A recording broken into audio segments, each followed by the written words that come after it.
What is up, people?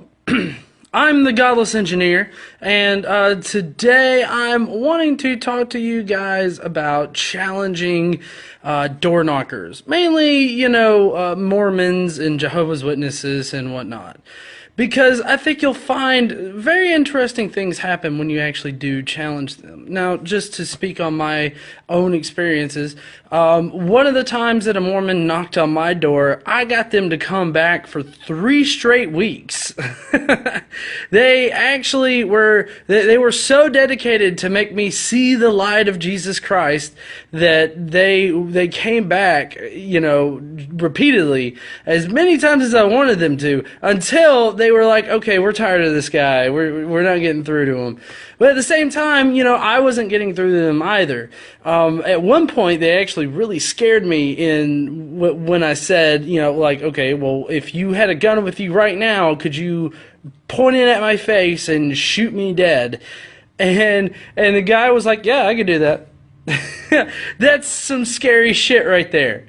To have someone say that they have so little moral fortitude, or, without a God, they have very little restraint, that they would actually straight up kill a motherfucker, just for the fun of it, would seem to indicate a psychopath, so I don't know if he was psychopathic and he's just using Jesus as a reason to not be all psychopathic. I don't know.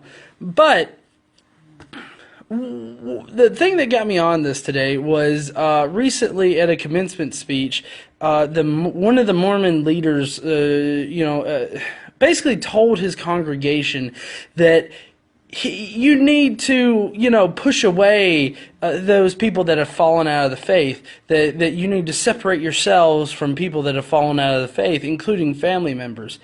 So, when I challenge Mormons on this, whenever they come and they knock on my door, I always get the same answers. Like, I get the same thing said to me. It's like, no, we don't do that. I think if you actually look into it, we don't actually do that.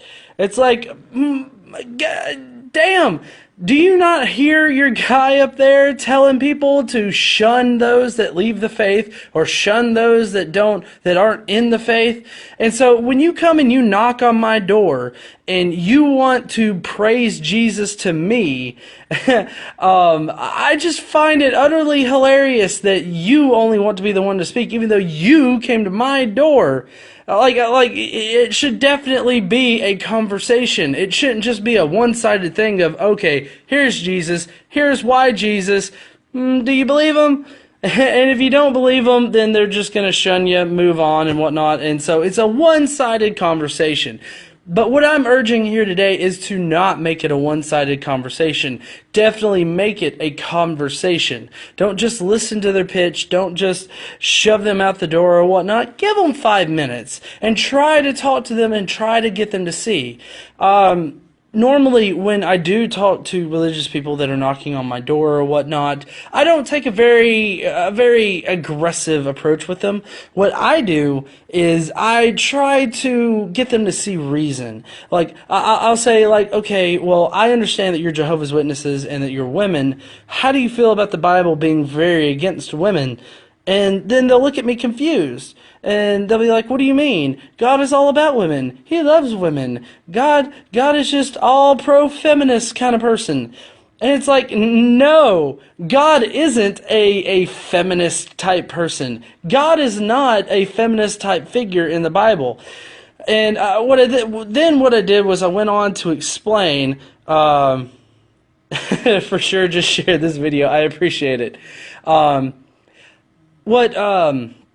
What I did was I went and I explained how at the very beginning of the Bible, of course, God says that he hates knowledge. He doesn't want you to have knowledge.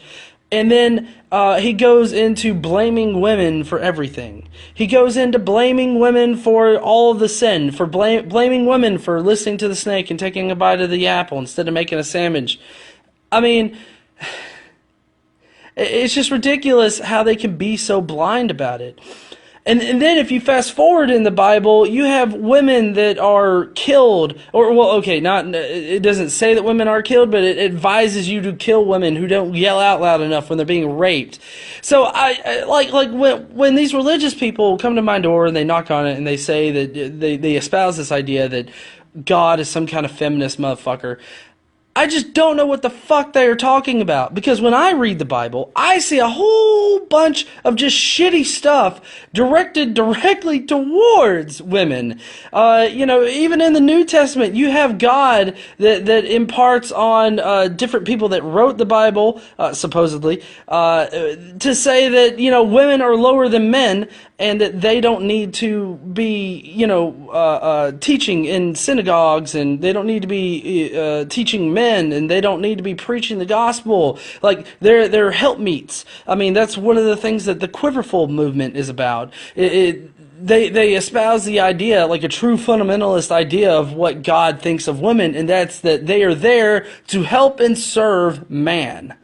They are there to be the sexual objects for men. Now, I wouldn't necessarily classify myself as a feminist, but can you say, Allahu Akbar once for me? There you go.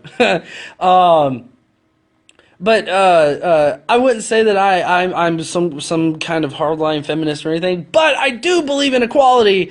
I would definitely say that I believe in that, and I don't think that a woman is any worse or better than I am. So, I stand on an equal footing with other people in general, I feel. For them to come and knock on my door and expect me to just listen and believe is truly ridiculous. And I'm urging you guys to not make it a listen and believe experience. Try to make it into more of a conversation, because I think that if you pry into it, if you actually delve into it and ask them questions, don't necessarily try to change their mind, but support your side of it. If you just try to do that, try to get them to see the horrible shit in the Bible, at some point, they've got to start listening. They've got to be like, oh yeah, hey look, God does say that if I don't yell out loud enough while I'm being raped, I should die for that shit. At some point, they've got to open their eyes. And I think that persistence is what's needed. Persistently challenging them on their ideas, persistently challenging their faith, persistently challenging them just in general. And I have to say that I think that if we keep that up, if we do that here in America, or anywhere abroad, really, I think that we could really make a pretty decent change a significant change in the nuns category, where people are falling out of the faith, because that's one of the first steps of becoming a lot more secular and a lot more in the current society, to where you mesh with current society, is that you leave organized religion and you start trying to figure shit out on your own. And I think that if anybody were to try to figure this shit out on their own, it would be really, really easy for them to see how bullshit Christianity is, how bullshit it is that there are so many different goddamn denominations of it, how it's bullshit that we are just now getting the true word of God and all this other stuff. So, well, anyways, I'll see you guys later, and I do a snack bar!